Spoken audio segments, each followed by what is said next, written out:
Hello friends, welcome back to our channel మన postal guide. రీసెంట్‌గా postal GDS results first list వచ్చేసింది.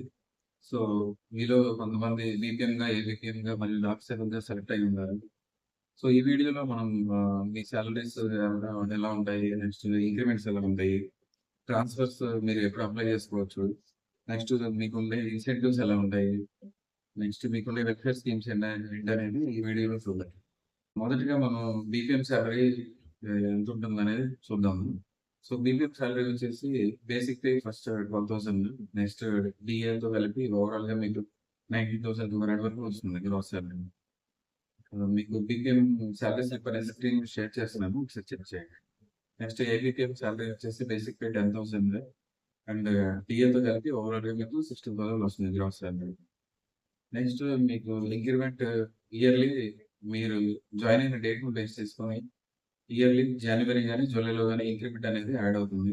మీ basic పేలో 3% అనేది ఇంగ ఇంక్రిమెంట్ అనేది ఇస్తారు మీకు. నెక్స్ట్ మీరు ట్రాన్స్‌ఫర్ చాలామంది మీలో వేరే స్టేట్స్‌కి అప్లై చేసుకొని, వేరే స్టేట్స్‌లో కూడా జాయిన్ అవుతుండొచ్చు.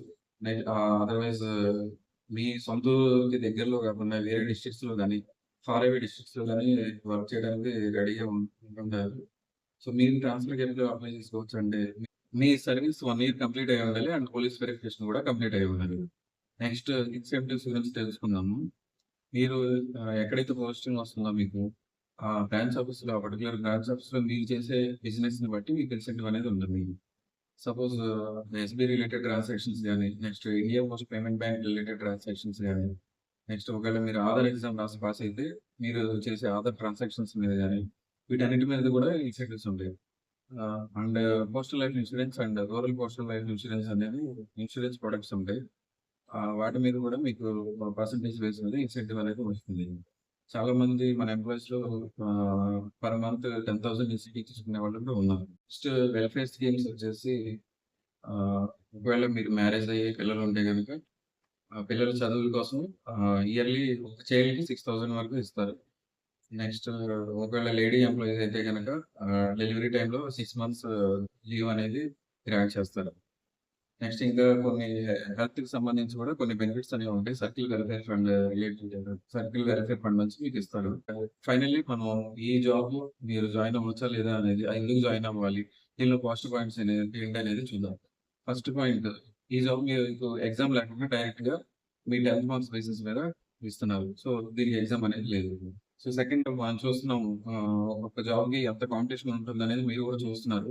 ఒక జాబ్ రావాలంటే ఎంత కష్టపడాలి అనేది మీరు చూస్తున్నారు. అండ్ థర్డ్ పాయింట్, ఇది పర్మనెంట్ జాబ్. వేరే ప్రైవేట్ జాబ్స్ లాగా మధ్యలో తీసేయడం అనేది ఉండదు. మీరు కంపేర్ చేసుకుంటే ఇదే 15,000-20,000 వచ్చే జాబ్స్ ఎప్పుడుంటాయో, ఎప్పుడు పోతాయో కూడా తెలీదు.